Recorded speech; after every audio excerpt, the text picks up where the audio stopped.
Hey everybody, how are you today? So today we're going to be talking about Chapter 11, Section 3. As we continue talking about the Great Depression, our focus today is what kind of president was Herbert Hoover? Was he a good president? Was he a bad president? That's obviously up to you. That's your own personal opinion. But we're going to be looking more so at what did he really do to try to get America out of the Great Depression? He realized that things were out of control. He realized that unemployment was rising, the situation was getting worse. But did he really do anything? Did he do enough? Okay, that's going to be your food for thought today to try to come to that conclusion. And I'm hoping that as you've watched the president video on Herbert Hoover, you'll start to kind of have some ideas on your mind about whether you think he was a good president or not that great. So first off, let's move into talking about some basic facts about Hoover. Honestly, these facts on this page, if you really don't want to write them down, that's fine, because if you've already watched the president clip, or if you're going to, you're going to learn some basic information about President Hoover that way as well. Hoover was an orphan. He is the only president that was from the state of Iowa. He lived with some relatives, and they were able to get him into Stanford University. He really kind of struggled with getting accepted to college, and they got him a tutor, and then he does quite well at Stanford. He had a career in mining, was highly qualified, really kind of went out and had a head for business, and did well enough as far as working with other people. During the 19 teens into right before World War I occurred, he was actively involved with the Boxer Rebellion. And then once World War I did break out, he was in the Food Administration. So remember we talked about how the country needed to have meatless days and wheatless days. Well, he was responsible for some of those ad campaigns. And then during the 1920s, he was one of the most famous figures of that era because he worked for President Harding and then President Coolidge. He was the Secretary of Commerce. So he was in charge of trade and in business and really had a head for numbers. And so this Republican president was, pretty well known in America. And people thought he was a great guy. He was highly respected. And so he wins the election in 1928 with a landslide because of the efforts he'd done to really kind of help America and making a name for himself through different events like the flood in Mississippi and things like that. So when he becomes president, the economy, we know was declining already at that point. There was overproduction of consumer goods. People were buying products on credit, paying in installment plans, even though they couldn't afford it. Farmers were already struggling, and some of them were losing their farms because they couldn't pay back those World War I loans. So things were not as great as perhaps they appeared. We had too many people in, certain industries like construction and the auto industry, so we had lack of diversification in the economy. Congress had passed high tariffs, so we already saw that we were unwilling to buy foreign products or really kind of help out those European countries as we continue that isolationist policy. Now, when the stock market crashes, it's not that it affects everybody because not everyone in America had stock. We're still talking about it really impacting the wealthy, who that 5% of the population owned about 33% of the country's wealth. But because they did own so many businesses and they did have so much money and land and power, it has this domino effect where when you push one domino down, it leads to all these other dominoes falling. Because if someone lost a lot of money in the stock market, they'd been engaging in stock speculation, buying low, selling high, hoping to make a bundle, perhaps even buying on the margin, playing the market with money that wasn't theirs. When the stock prices really bottom out there on Black Friday, they realize, oh my goodness, I can't build that new factory like I planned. So, since they're not going to be having that deal as promised with the local construction company, perhaps those people's hours get cut, perhaps their hours get decreased. And since everyone is deciding not to build at the same time, some of these people are going to get laid off. These people perhaps, are going to change their habits. They're not going to go out to eat as much. They're not going to buy new clothes. They're going to be saving money. They're not going to buy that new car as planned. And so, since they're not eating out as much, we're going to see layoffs in the restaurant industry. They're not buying as many clothes. So we're going to see layoffs in the clothing industry. So one event impacts another. Now, as the economy's recession turns into clearly this depression, as unemployment in America hits 12% and higher, and it just continues to grow, people ask Hoover, what are you going to do? How are you going to combat this depression? And he says, nothing. I'm not going to do anything. He felt like the economic depression was only temporary. And if you noticed, I kind of put the most important points here in bold. Just like always, they're your notes. Feel free to write down as little or as much as you want. So he kept saying things like, I think the depression's only temporary. We don't really have to worry about this. It's going to work itself out. And he just kept saying, the natural part of the business cycle is that there's highs and lows, there's ups and downs. Right now, we're clearly in a period of recession. It's turning into a depression. It's not going in the right direction, but he just figured it would work its way out because he wholeheartedly believed in that idea of laissez-faire capitalism, of let it be, that it's not his place to get involved. No previous president had ever gotten involved. The idea of unemployment checks or, giving people just handouts went against his ideas. He believed in, this moral persona of Americans as rugged individuals who were going to pull themselves up by the bootstraps. They were going to save their money. They were going to go to charities if need be, but he wasn't going to, neither was the national government going to really get involved. He was just completely against any kind of direct intervention, which sounds great, but as unemployment continues to rise and people are losing their homes, people are starving on the streets, people are, getting incredibly depressed, the suicide rates are rising. Things were much worse, it seemed like, for the most part in the cities compared to the country, but that really just depended on your local neighborhood. And of course, things were much worse if you were a member of a minority group. But, things are getting worse, and he continues to say, I'm not going to have the government get directly involved. He was all about voluntarism, meaning he thought that large corporations, whether it was Ford or Chrysler or some big company, they should basically open up soup kitchens, give out soup and bread. They should basically donate money to charities. And that's what wealthy individuals should do as well. And he was really relying on localism, on local individuals providing for the needy. And he just kept saying things like, well, if you're starving, go to your local church, go to your local Red Cross station. Those people are going to help you. And that did help. It did stop many people from starving, but it's just not enough. And it doesn't really solve the overall problem, which is the fact that many banks are closing down. People have no confidence in the banking system. Interest rates were high, so it was difficult to get a loan. Foreign countries are not going to be giving Americans loans because, of those high tariffs, like the Smoot-Hawley tariff on foreign products.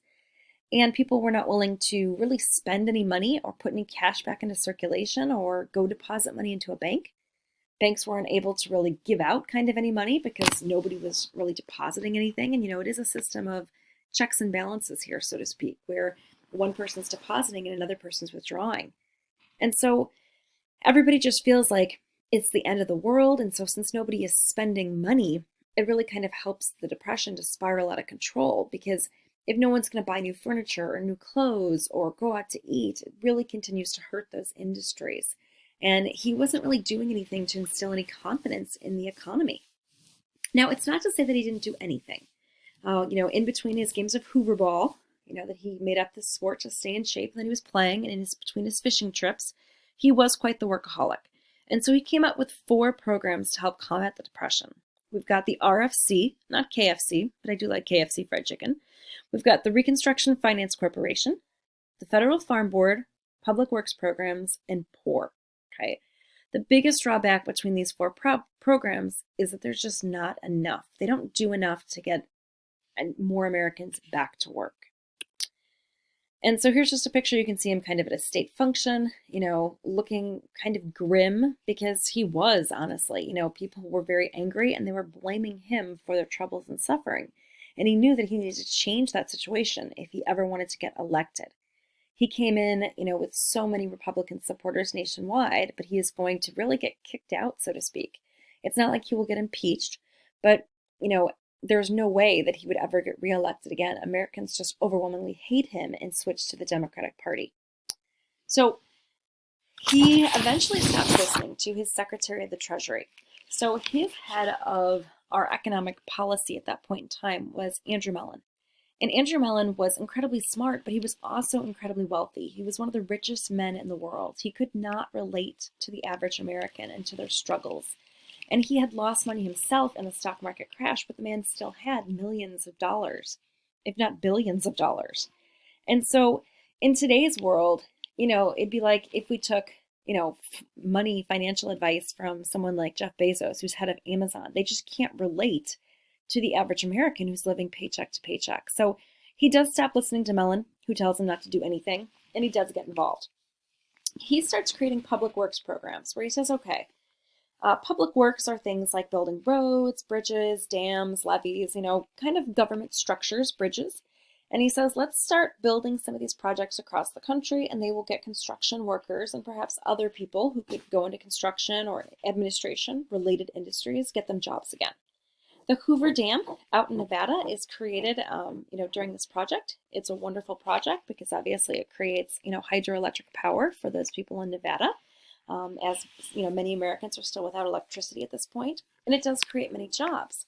The biggest problem, though, is it's just isolated. It only creates jobs in Nevada, and a lot of those jobs were government contracts. So it's not like anybody could really apply for the job. There were certain firms that they used, and it was just too little. There were a few other public works projects nationwide, but the Hoover Dam was the one that employed the most. And this could have been a really successful program if it had gone on for longer, or if it just had included more people. Like if they were like, okay, we're going to rebuild all parks in America, all roads in America, something of that nature, but it was not that extensive. Now, he does take initiatives to help farmers because what we're seeing is that during the Great Depression and the 1920s, about a third of all farmers lose their farms because going back to World War I, they'd taken out loans, right? And so they were never able to repay those World War I loans because when you're overproducing a product and you have a high amount of a product and you've got oversupply, the prices drop. Many farmers we know became tenant farmers, working someone else's land. Many African Americans in the South were sharecroppers, where they would, work the land and then, basically share part of their crop with the basic owner of the land since they were kind of just renting it. So Hoover says, let's create something called the Federal Farm Board, kind of going back to the ideas of the Grange or the Alliance system that were created in the late 1800s. So as farmers had moved out west originally, it was a very difficult lifestyle, as far as the soil was very dry and such. And, the idea here is let's have farmers share tools, share seed, share supplies. And it did help avoid some foreclosures, but it didn't help enough because I think I mentioned this before, life was very different for many people in the country during the Depression. Many people had too much food. They didn't know what to do with it all. They basically just let it rot. Grocery stores were no longer buying like they used to since nobody was really buying groceries. All people were just poor and starving. And Hoover could have came in and he could have bought up that excess amount of food and given it to the poor. He chooses not to. He could have paid farmers not to farm their land because if there is a shorter supply of goods, the prices go up. He doesn't do that either. He feels like that's too much like communism or socialism, where the government is directing what you do. And there is a fair point to be heard about that, but by not getting involved, many farmers continue to lose their land. And then, of course, we also see that the Dust Bowl is going to be starting during Hoover's administration, and it continues on through FDR's administration. Remember, the Dust Bowl is this idea that in Kansas and Oklahoma and some of these more western states, there was a drought, and literally with these windstorms, these dust storms, it literally just blows away the topsoil that was so dry, making it impossible to grow anything. And many people then have to become migrants, and they move to California, and these Okies, because they're from Oklahoma and other places, ride the rails, look for a better life somewhere else, because you can't really live and survive in that dust storm. It's just, really hard to breathe in. Now, the last two organizations to talk about that he creates are POOR and RFC. POOR, I think, is a terrible acronym. It's the President's Organization for Unemployment Relief. So it's basically, it's an organization to help poor people. I get that, they're unemployed, so they're poor, and it's an organization to help the poor, but I don't know, it just somehow seems like it's in bad taste to me, especially because what the organization did was it didn't really help the poor. It's not like they actually went to poor people and said, we're going to make sure you have enough food to eat, or we're going to help create a job for you. It's not like it was like we're matching up job skills and we're like, ooh, you speak multiple languages. Let's get you a job in the government translating documents. It was nothing like that. What these people did in POOR was they went to rich people's houses and they begged for money. They passed out pamphlets saying, you should donate money to the poor so this little child doesn't die. It wasn't quite that, quite like that. But in all reality, yeah, they're just going out, passing out pamphlets, begging for money, trying to get donations from the rich. So to me, it just seems like it's kind of a a nasty kind of acronym, really. The most important program that he did was probably the RFC, the Reconstruction Finance Corporation. Hoover had gone ahead and he'd held a conference in Washington, D.C. with local business owners, and he talked to them and he said, what can we do to try to improve our economy, to create new jobs? And he ended up giving $1 billion as part of the RFC to businesses. And he said, okay, I'm going to give you guys billions of dollars in loans, and we want you to use this money to expand, to build new factories, new office buildings, new railroads, new banks, so you can hire lots of new employees. And so the idea here is it's kind of this trickle-down effect. You give $1 million to a company, they'll build a new factory, and then they'll have to, hire new employees to work in that factory. But a lot of these businesses had lost a lot of money when the stock market crashed, and they chose to basically pocket some of that money and to perhaps not build a huge factory and to not hire as many employees as they could. And even if they did hire the employees and build the factory, all of this takes time. So this was something called supply side or trickle down economics, where you give money to the rich in hopes that they help out the poor and the lower classes by hiring them, giving them a job, a fresh start, but it only worked minimally. And so all of these efforts to end the Great Depression don't end the Great Depression. They don't really do much at all to decrease the unemployment rate. It's still hovering at 22% on average nationwide at this point. And you can see just some more pictures here of children. Hard times are still hoovering over us. So, of course, people are making all sorts of signs and comments about Hoover and how he's impacted their life in a terrible way. And as Hoover was campaigning for a second term, it seemed highly unlikely that the man was ever going to win. Most Americans were changing political parties from Republican to Democrat at this point. And kind of the final nail in the coffin was 6 months before his election, there is the Bonus Army incident, which they showed you in the president clip if you've already watched it, where about 20,000 World War I veterans had marched on Washington, D.C., and they were demanding that they get paid basically their bonuses, their pension money for serving in World War I early. They weren't supposed to get the money till 1945, but they want the money 13 years early because they say, look, we're not going to survive to 1945. My family's going to starve to death now. I need this money now. President Hoover and Congress refused to grant the money early. They say, we're not in the economic situation to give out all this money. We haven't saved it. You don't deserve it yet. Yet again, we're not going to give handouts. And Americans were very disturbed by this. They said, we're not asking for a handout. We're not asking for free money. We're asking for the money that was promised to us. We're just asking for it early.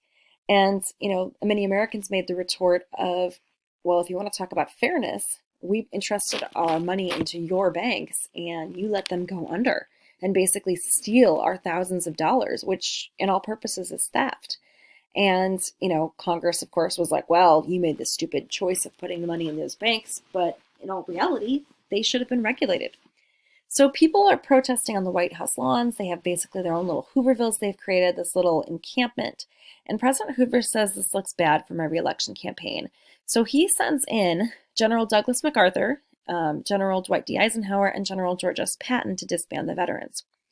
MacArthur goes crazy. MacArthur has always been wild and rebellious. We'll talk about him later in the year when we get to the Korean War.